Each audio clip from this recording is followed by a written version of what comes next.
Happy Thanksgiving, everybody. It is an action-packed episode of Jets Class. The Zach Wilson era is officially over. It is time for Tim Boyle. We are going to be breaking down every single aspect of that. We also have another over-unders with the Jets beat inside Connor's Cubicle. Honestly, I just love saying that at this point. Also, I'm pretty good at saying it, so I want props for that.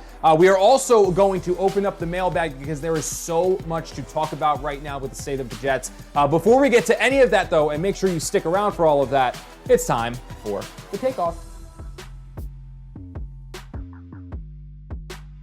This is not deja vu. This is not Sam Darnold 2.0. The Jets have not failed Zach Wilson. In fact, they've created an environment over the last couple of seasons where any young quarterback should have thrived. And the reason why Zach Wilson is suffocating is simply because at this point in his career, Zach Wilson is not an NFL quarterback. Protection and playmakers, right? That's what we wanted to talk about when Sam flamed out here with the Jets. Well, Joe Douglas has given Zach Wilson, Garrett Wilson, an elite level wide receiver, Breece Hall, an elite level running back, Tyler Conklin, Jeremy Rucker, two above average tight ends, an offensive line that, yeah, they dealt with their injuries, but he put the resources in it with Laken Tomlinson, big free agent, Joe Tittman, Elijah Vera Tucker, Mekhi Becton, draft picks. He built a defense that is one of the best in the NFL that requires its offense to only score 17 to 20 points per game, and they will win. So I don't want to hear about how Zach Wilson doesn't have this, Zach Wilson doesn't have that. No. The Jets didn't fail Zach Wilson. What they did was fail in drafting Zach Wilson. It is over-unders with the Jets beat inside Connor's Cubicle. Dolphins Week Edition special guest, Al, are you ready? I'm ready. All right, we're going to go with this one. Tyreek Hill starting off, obviously he's on a historic pace this season, but his last two games against the Jets did not go too well, 23 and 47 receiving yards. So I'm going to set his over-under at 65.5 over-under. Over. And no why? Question about it. He's just like you said, he's got a historic pace this year. I think, I don't think they played Tua last year. So I think if Tua is healthy and he plays, I think it's going to be over. Here's one. Mike White, old friend Mike White, is the backup quarterback for the Miami Dolphins. Will he get in either by Tua leaving the game with injury or just garbage time snaps? So we're just going to go 0.5 snaps for Mike White. Will he play? I'm going to say under, although it would be great if he came back and played. I think he would get such a huge ovation.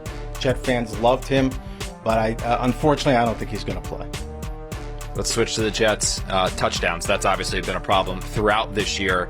Jets offensive touchdowns against the Dolphins. We're going to set it at 1.5. Will the offense score more than a touchdown? Under. I still think they have difficulty scoring. It's just been a constant thing. I think we'll see more players involved, but I still say under. Switch it to the Jets defense because Tua has been prone to throwing interceptions. Is there a chance the Jets defense scores defensive touchdowns for the Jets? 0.5 over under. I'm going to say under on that too. He could throw a pick. There could be a fumble. There could be something, but I don't know if they're going to score a touchdown. I don't think so. Last one. The Jets. It's not an over under. It's just a will they, won't they. Is this a game they beat the Dolphins? Yes or no? I think they're going to win this game. Wow. I do. I just think that there's going to be so much emotion that day. I think they're going to beat the Dolphins. There we go. It's over-unders with the Jets beat inside Connor's Cubicle. Bold prediction from Al. I like that one. Well, with so much happening around Jets land this week with Zach Wilson getting benched, we figured we'd open up the mailbag, take your questions on the state of this team. So let's get right into it. Rogers to Garrett wants to know if this is the end of Zach Wilson in New York.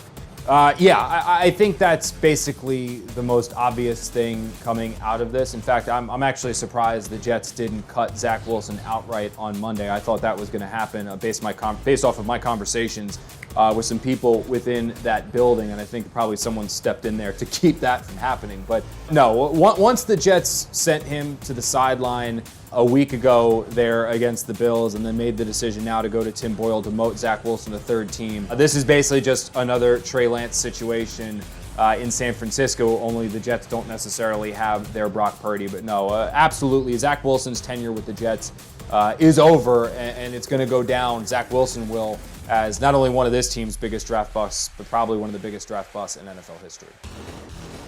Callouts LFGM wants to know why I think Tim Boyle will be so different than Zach Wilson. And honestly, buddy, like my thing with Tim is that I didn't know that much about him when the Jets signed him. I didn't know that much about him in the preseason. I didn't know that much about Tim Boyle at all because he was the Jets' third string quarterback that was probably going to be on the practice squad. But when it started to become clear over the last couple of weeks, specifically around that Raider game, that the Jets were preparing to bench Zach Wilson, I started making my calls. I started doing my studying. I started basically trying to figure out what the scouting report was on Tim Boyle, and this is what I got. One, he knows this offense like the back of his hand. That's going to help him process things quicker, much faster than Zach Wilson. Two, he is electric fast with his delivery. There's no dancing, there's no waiting, there's no hesitation. Once he sees a guy that is open, he gets the ball there. Three, while he hasn't necessarily stretched the ball much throughout his brief appearances in the NFL, he does have a very, very strong arm. He can attack the second and third level of the defense, and if he sees an opportunity to go down the field, that is what he is going to do. And finally, he is beloved by his teammates and somebody that just having his presence in the huddle, it is going to ignite and provide that little bit of a boost to guys like Garrett, to guys like Brees, to guys like Allen Lazard and things like that. So do I think he's a better overall quarterback than Zach Wilson? No. Zach Wilson has more talent in his pinky finger than probably Tim Boyle has in his entire right arm. But there are a lot more intangibles that Boyle brings that Zach does not that should hopefully get this offense out of its historically bad rut.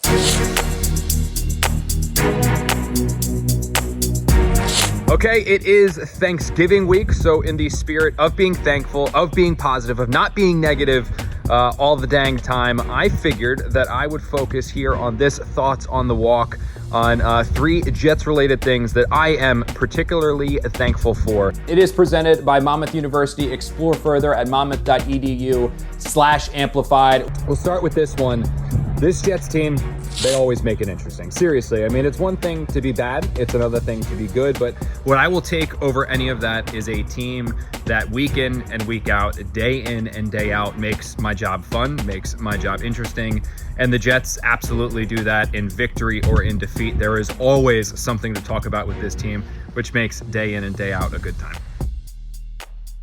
Number 2, let's shout out the coaching staff a little bit. Seriously, I've covered a lot of coaches throughout my career, and a lot of them aren't necessarily as media friendly as Robert Saleh, Jeff Ulbrich, Nathaniel Hackett have been. And I don't mean in terms of handing out scoops. I don't mean in terms of giving you breaks or anything like that. It's just when you ask these guys a question, they genuinely take the time to answer it and help you learn more. Saleh's always been like that ever since he was here. Jeff Ulbrich is a lot like that. Nathaniel Hackett is starting to get there as well, where it's not condescending, it's not egotistical, it's not, oh, I'm the coach, you're just a reporter, you don't know anything. They do seriously take the time to explain themselves, give thoughtful answers, and are always legitimately, they are helping you do your job, which is absolutely appreciated.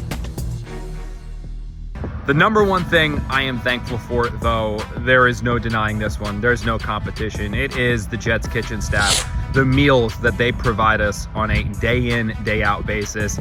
It's elite. It's top notch. It isn't just good food by team media spread standards. No, it is legitimate restaurant quality, top notch stuff. It's the same stuff they feed the players, and truly, like that, I do legitimately look forward to coming to work every day, in large part not because I love my job and what I do, but because when I go to eat, I'm eating the food that this Jets kitchen staff prepares for us. It is absolutely incredible. So top spot on the list, what I'm most thankful for this year as it pertains to the Jets, it's their kitchen staff. Thank you guys so much for joining this edition of Jets Class. You can catch all previous episodes of the show across SNY's digital platforms. That is X, that is Facebook, that is YouTube. And if you are watching us on YouTube, make sure you subscribe to SNY and give us a little like on all of our Jets Class videos, just so you can continue to share the program.